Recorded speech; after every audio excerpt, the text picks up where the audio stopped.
Welcome. You're not here by chance. This channel is a place where history finds its voice. And you just close your eyes. Let the night wrap around you like a forgotten story. Imagine this. Someone else lives inside you. Not a child, not a figment of your imagination, but a fully grown adult with their own habits, their own temperament. Their face is different, their nose just slightly off from yours, and even their voice carries a different tone. They wake up about 2 hours later than you do. And curiously enough, they adore pickled artichokes, the very ones you can't stand. 2 moods, 2 tastes, 2 daily rhythms. As if you're quietly sharing your inner space with someone else, each in their own way. In 2002, a woman named Lydia Fairchild stood on the brink of a strange revelation. She was pregnant, going through a divorce, and as required applied for government assistance. Everything was routine, but there was one formal step left: a paternity test. The state needed to confirm that the children were indeed fathered by the man in question. Samples were taken from Lydia, her husband, their 2 children, and the newborn still wrapped in blankets. The results came back. Uneventful. The man was indeed the father of all 3. But then something bizarre happened. Lydia, the woman who had carried and given birth to these children, was not their mother. The test denied the obvious. It wasn't a glitch, not a lab error. Multiple facilities confirmed the same result. The court was faced with a paradox. It had to explain. A theory emerged. Lydia was a surrogate. Someone had implanted embryos in her unofficially, in secret. She had carried the pregnancy, delivered the babies, and was now pretending they were hers. Absurd as it seemed, paperwork and biology were stacked against her. Lydia was facing real prison time. Then, as a last-ditch effort, a DNA test was performed on her own mother. And suddenly, everything flipped. Lydia's mother was, without question, the grandmother of all 3 children. But Lydia herself? Still a genetic stranger. How could that be? Did the genes play hide and seek? Leap over a generation and ignore the mother entirely? No, the truth was far more fascinating. Lydia was a chimera. Not the mythological kind, not a creature with a goat's body, a lion's head, and a snake for a tail. Not a winged jackrabbit from old Bavarian folklore. She was a human being, with 2 distinct sets of DNA inside her. 2 genetic codes. 2 women in one body. Before she was born, when Lydia was still an embryo, she absorbed her twin sister. Not consumed, merged. And from that moment on, she became herself. And someone else. Half her cells belonged to Lydia. The other half to the sister who never got to live. Her blood came from one genetic individual. Her uterus from another. Her DNA? A mosaic. She looked like a single person.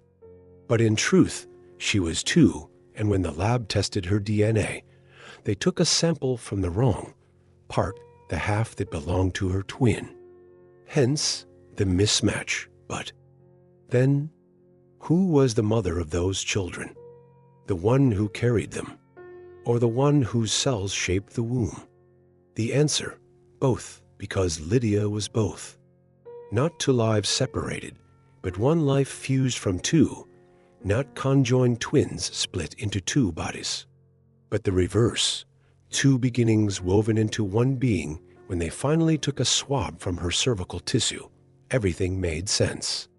Those were the cells that formed the children.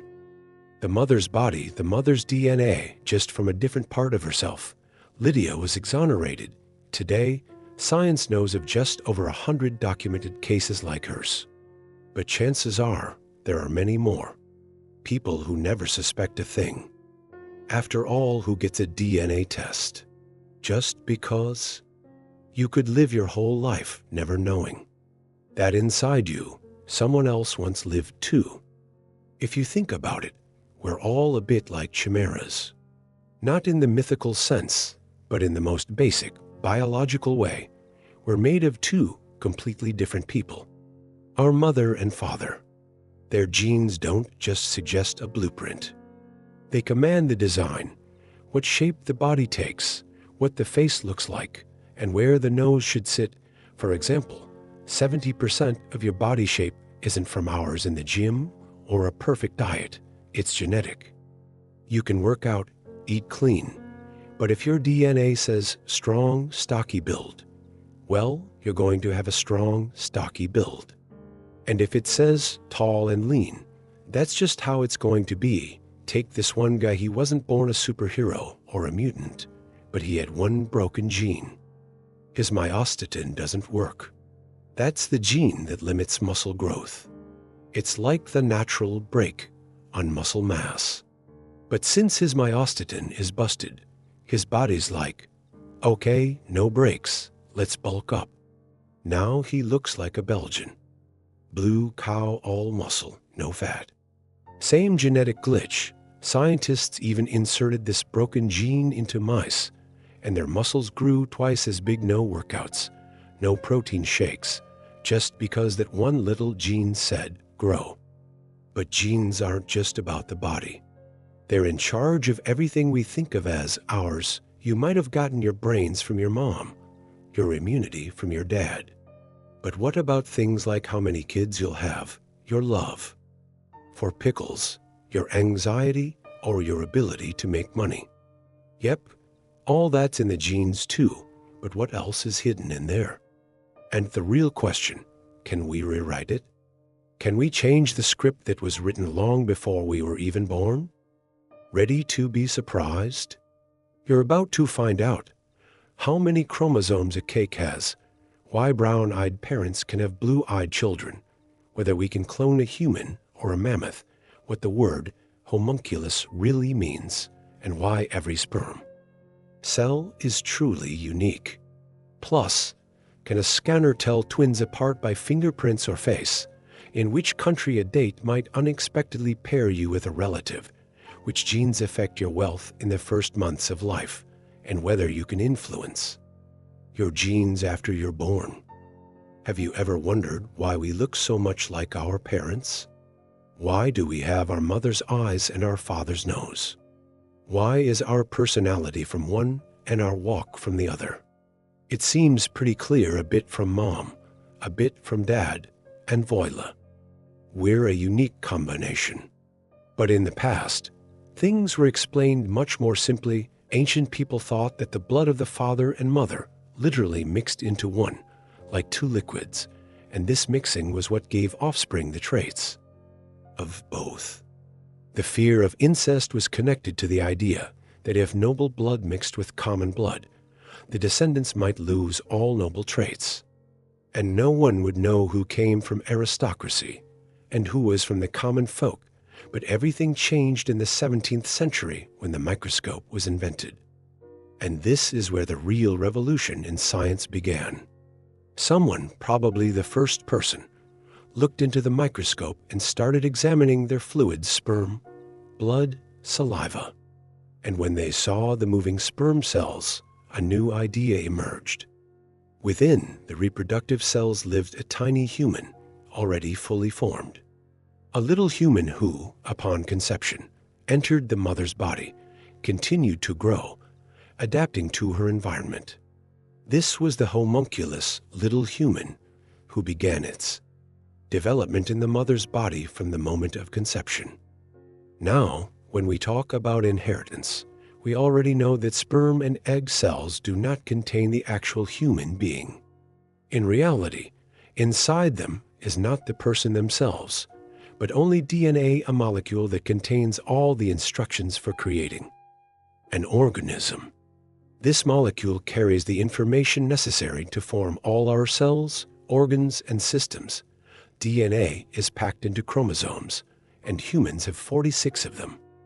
We receive 23 chromosomes from our mother and 23 from our father. These molecules are so tightly wound that they take up a very small volume in a single cell, even though When stretched out, their total length could be about 2 meters. However, chromosomes are not some magical or sacred element. The number of chromosomes varies widely across species on Earth. For example, the fruit fly has 8, the pea plant has 14, and the horse has 64. Even potatoes have the same number as chimpanzees, 48. In the end, the number of chromosomes in each organism depends on the evolutionary history of that species and has no special hidden meaning. So, if one day you find yourself in a store and buy a cake, don't be surprised. It also contains chromosomes. They come from wheat, which has 42 chromosomes. And the cream, made from milk, contains chromosomes from cow's milk, 60 of them. And just like that, even in the most ordinary things, you can find a piece of biology that we often don't think about. Let's look at it from a different perspective. The key is not the number of chromosomes, but how they work. After all, it is the chromosomes that carry all the genetic information. Each chromosome exists in pairs from the 1st to the 23rd. The genes in these pairs can often code for the same traits, like how your ears look or your ability to roll your tongue. When conception happens, the chromosomes in the pair randomly exchange genes, and one of them heads off into the sperm. This is where the real magic happens. In a man's body, there can be millions of sperm, and each of them is unique. You can actually see this under a microscope. Some sperm are perfectly straight and strong, others are bent and weak, and some are even two-headed mutants.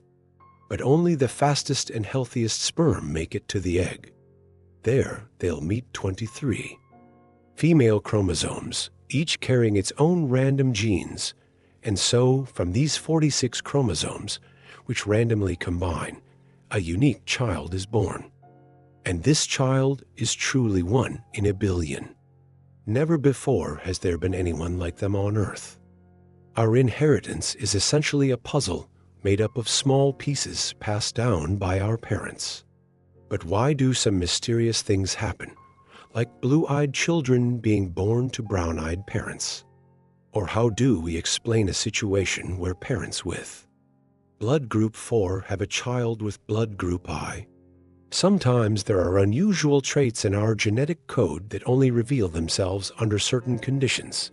For example, eye color is determined by the pigment melanin. Normally, it's brown, but if the gene for melanin stops working for some reason, the eyes turn blue. Here's where it gets interesting. We always have 2 copies of each gene, one from mom and one from dad. If one melanin gene breaks, the second gene can compensate, and the eye color will remain brown.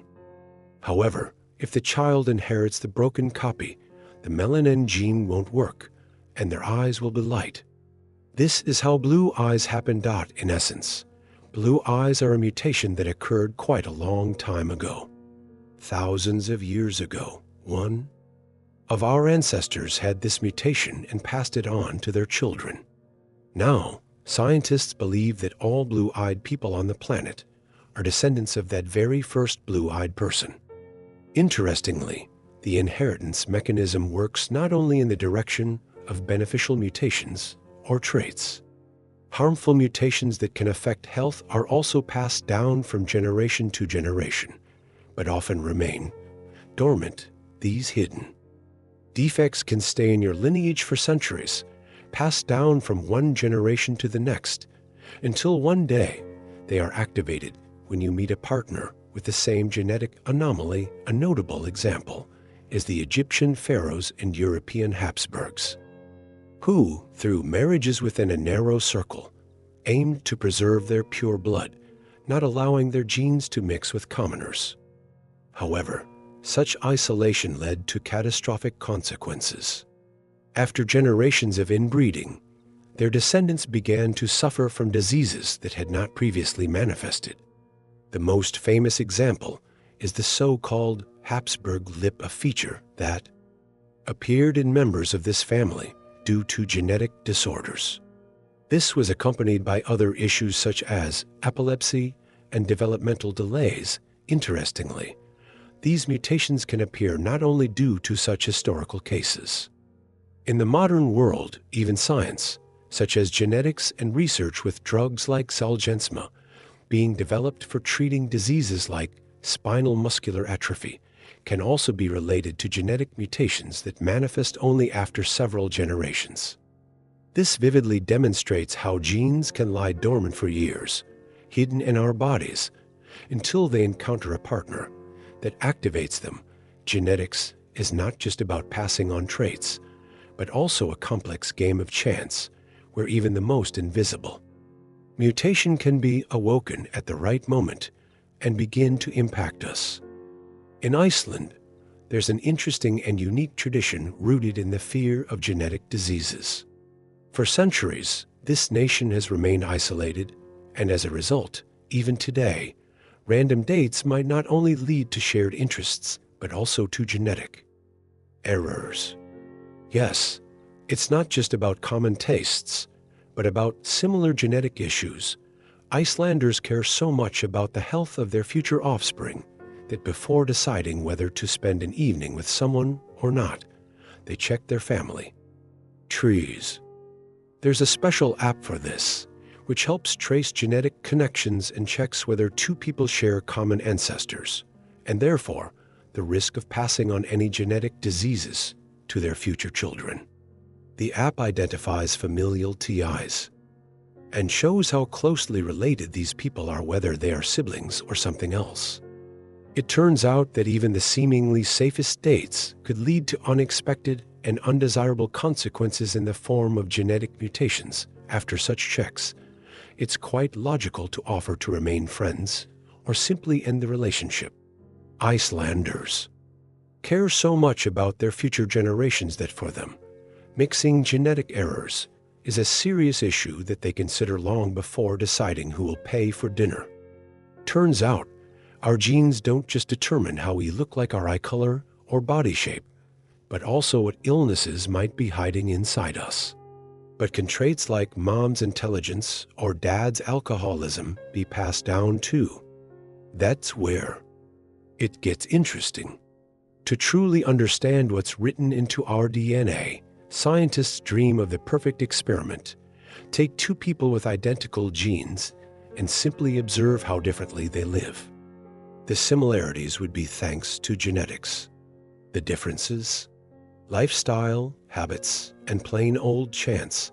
Sounds like sci-fi? It's not. Cloning makes this possible.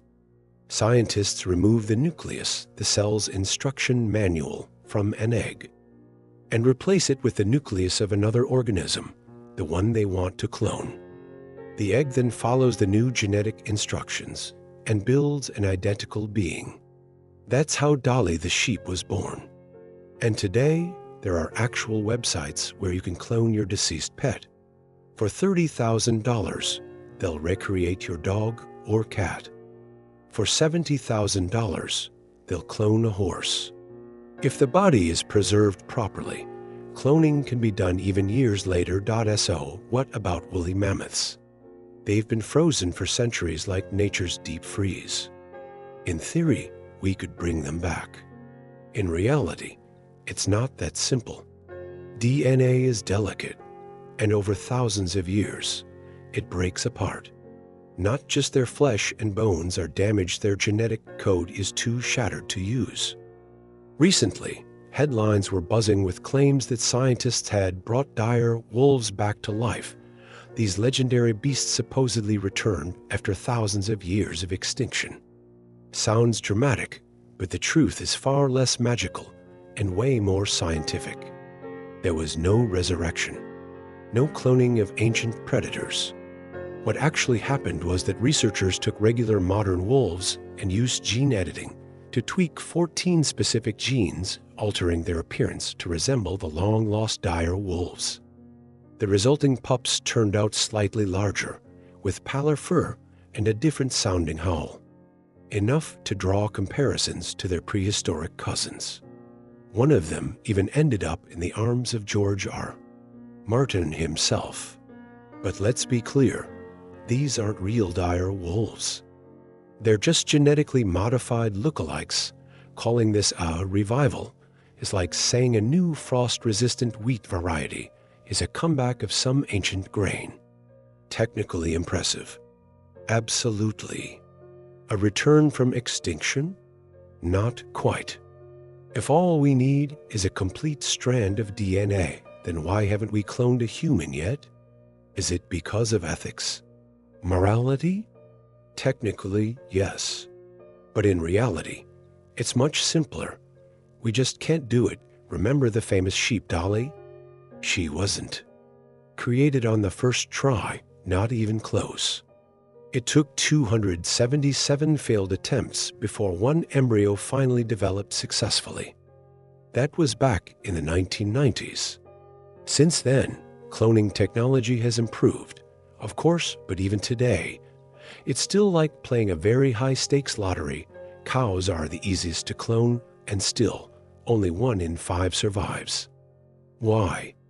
No one really knows. For dogs and cats, it's even worse. Just 1 or 2 out of every 100 attempts succeed.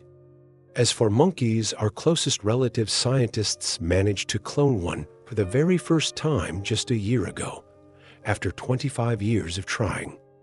And yes, there are real photos of that cloned macaque, because it's such a rare scientific event. While humanity tries to create life in laboratories, nature doesn't seem to be ready to give up its control. Despite all the efforts of scientists, human cloning remains more of a science fiction concept than a real possibility when it comes to cloning humans. It seems like we're facing insurmountable obstacles.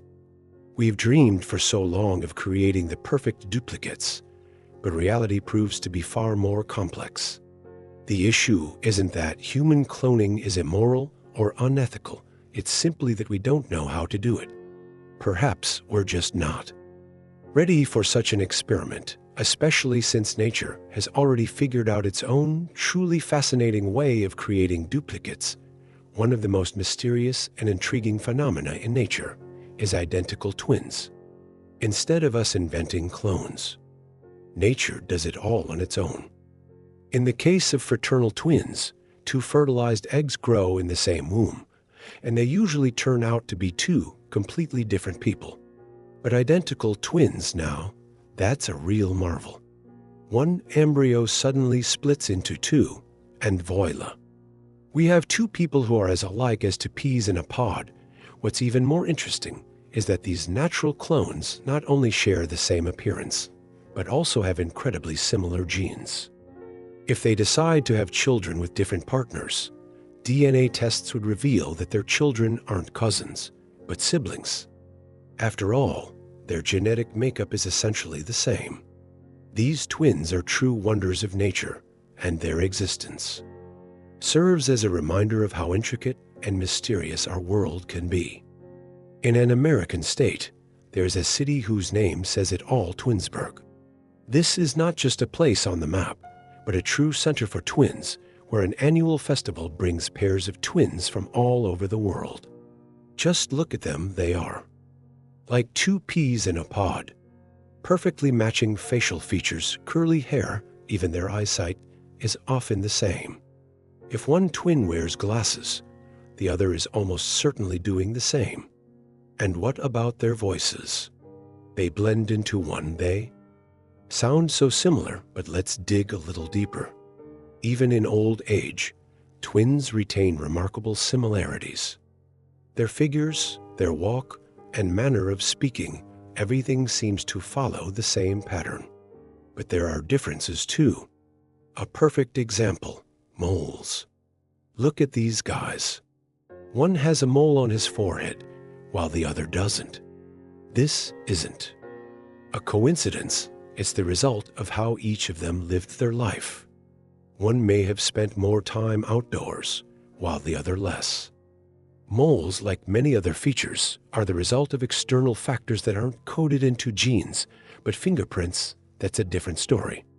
They begin forming in the womb, and even at the 10th week, when the embryo is only 8 centimeters long. the process starts. However, the specific lines and whorls that will develop depend on many factors, including the pressure exerted on the fingers in the womb and how they rub against the walls. Face ID might not spot the difference between twins, but Touch ID definitely will. Each one will leave a unique mark on the sensor screen. Do you want to know what sets twins apart besides birthmarks and fingerprints? That's a much more fascinating question. Scientists once conducted a massive study, not just with two twins, but with 30 million people. It was one of the largest meta-analyses ever, and such research takes a lot of time and effort. But thanks to this project, we can now, in just a few minutes, understand which aspects of life are shaped by genes and which come from the environment. So, what did they find? The appearance of twins really does largely depend on their genetics. This includes not just height or weight, but also things like metabolic rate and even vision or dental problems. All of these tend to match. But what about food preferences? It turns out that most twins have similar tastes. Even more shocking, the results showed that 60-70 of twins share not only eating habits, but also tendencies toward alcohol and tobacco use, as well as vulnerability to depression and anxiety. And here's where it gets really interesting. Temperament and personality, it turns out, aren't as strongly tied to genetics, and by old age, the influence of genes fades even more. So, tendencies like anxiety or alcoholism can indeed be pre-programmed into our DNA, but personality and who we become may still remain open to change. Recently, scientists set out to test a rather bold idea. Could wealth be inherited? Not just through money, but through genes? We're used to thinking of success as something built through education, persistence, and risk-taking. And of course, having supportive parents helps. If you fail, they catch you. If your first venture flops, they back your next one. But what if something is wired into us right at the level of DNA? To explore this, researchers gathered data from nearly 300,000 Brits and uncovered something striking. No less than 150 genes linked to income levels. Not directly, these genes aren't printing money into your wallet, but through certain traits. For example, people with lower incomes were more likely to have ADHD, high neuroticism, or be smokers. Surprisingly, autism barely affected earnings, while anxiety or even bipolar disorder could sometimes boost income. And here's another unexpected twist. The most successful individuals tended to be in good health, highly social, have larger head sizes. Yes, really.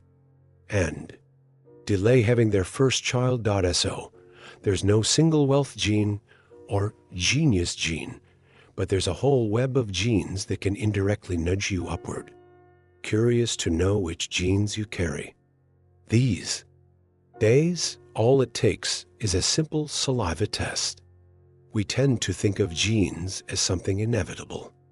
You're born with a certain set, and that's it. Your height, weight, health, intelligence, tendencies, and habits, as if your life is all written in your DNA from the start. But in reality, things are much more complex. Take a look at twins. They share the exact same set of genes and logically should be identical in every way. But research shows that no single trait matches perfectly. One twin may have heart issues, the other may gain weight more easily or be more prone to depression. And as they age, these differences only become more noticeable. Why is that? The answer comes from one of the youngest fields in science, epigenetics. It studies how genes can be switched on or off under the influence of lifestyle.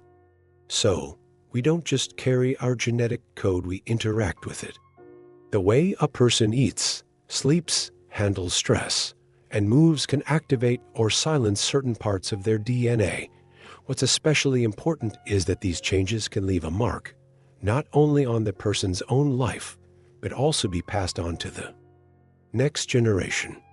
In other words, the choices we make today shape not just our own health, but also the health of our future children.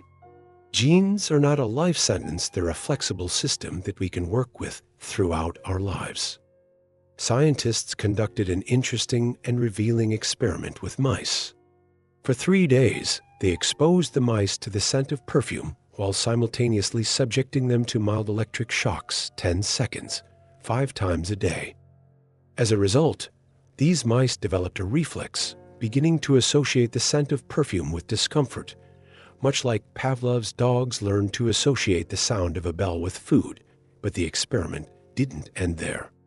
The researchers allowed the mice to reproduce, and after some time, they repeated the same experiment, but this time with the offspring and even the grandchildren of the original mice. These new generations of mice had never encountered the scent of perfume, yet as soon as it was released into the room, they scattered in fear. Could they have inherited the fear? In a way, yes, but not in the way you might think. When the researchers examined the DNA of these mice, they found no changes. The fear was not passed down through genes. Instead, the emotional experiences had been recorded in epigenetics mechanisms that regulate gene activity. This discovery dramatically shifts our understanding of inheritance, confirming that not only genes but also lived experiences can influence future generations. It's not as simple as it seems when it comes to inheritance. DNA and genes are just the beginning. In fact, there's something else involved, almost like curlers, but millions of times smaller. Imagine that our DNA doesn't just float around in the cell, it's wrapped around special molecules called histons.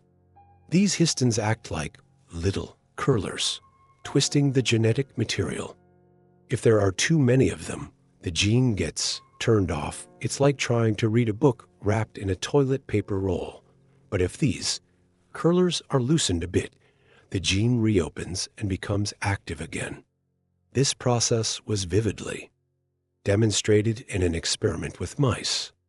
When they were exposed to a new scent paired with unpleasant electric shocks, the genes responsible for scent perception became more active, and with it, the mice developed a sense of fear. This fear, encoded in the histons, was passed down to their offspring. But here's the surprising part. Even though the children and grandchildren of these mice never encountered the same scent, they still felt fear. It's as if their genes were primed to react, even without direct exposure to the source of fear. Only after several generations, when the genes were twisted again, did the fear disappear.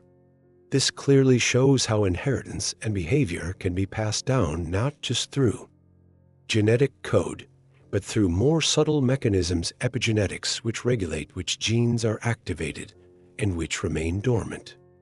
In our genes, there are many switches that affect various aspects of life. And the most surprising part is that we can actually flip them.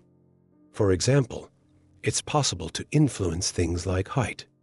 Let's take the people of North and South Korea. Genetically, they are very similar, as just a couple of generations ago, they were one nation.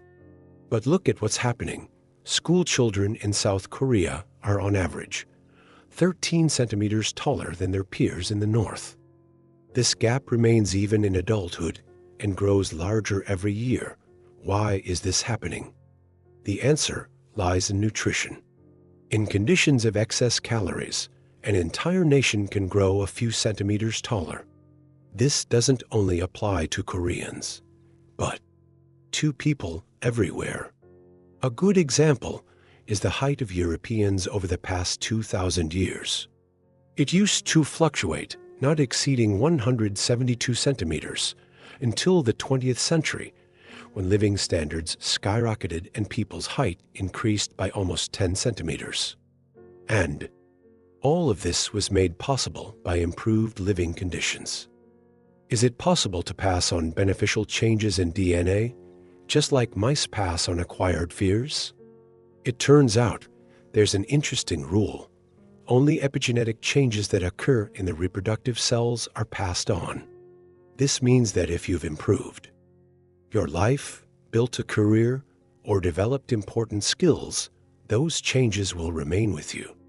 Changes in your cells, like those in your brain or muscles, are not passed down to your children. However, if you've succumbed to harmful habits, the consequences can be much more long-lasting. For example, with alcohol, if you frequently abuse alcohol, the byproducts of alcohol can alter your DNA at the level of your reproductive cells. And these changes will be passed on to your children. Your children may not only inherit a predisposition to addiction, but also other side effects, such as an increased risk of depression or other mental health issues. This effect can even extend to future generations.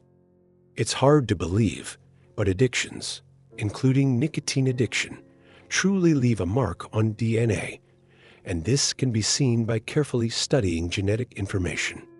Interestingly, these changes can be passed on even if the person no smokes. It might seem like, after all the struggles and mistakes in life, changing something in your body and mind is impossible. But in reality, it is possible. Epigenetics can not only be damaged, but also improved. For example, just 6 weeks of regular training had a significant impact on the epigenetics of the test subjects. They didn't just get stronger and able to bench press more, but they also noticeably improved their cognitive abilities. They became quicker at solving math problems, enhanced their focus, and even leveled up their intelligence a bit. This is a clear example of how small changes in habits can give a powerful boost to both physical and mental performance. Here's a story from scientific archives that really makes you think. How much of who we are comes from birth, and how much do we shape ourselves? Imagine 2 identical twin sisters, separated as babies. One grew up in the United States, driven, ambitious. She dreamed of higher education and earned a prestigious university scholarship. Later, she became a lawyer, but despite her brilliant career, she was unable to have children due to infertility. The other twin was raised in South Korea. Her life took a completely different path. She avoided difficult tests because they frustrated her, and academics were always a struggle. She chose to work as a chef and, over time, became deeply involved in religion.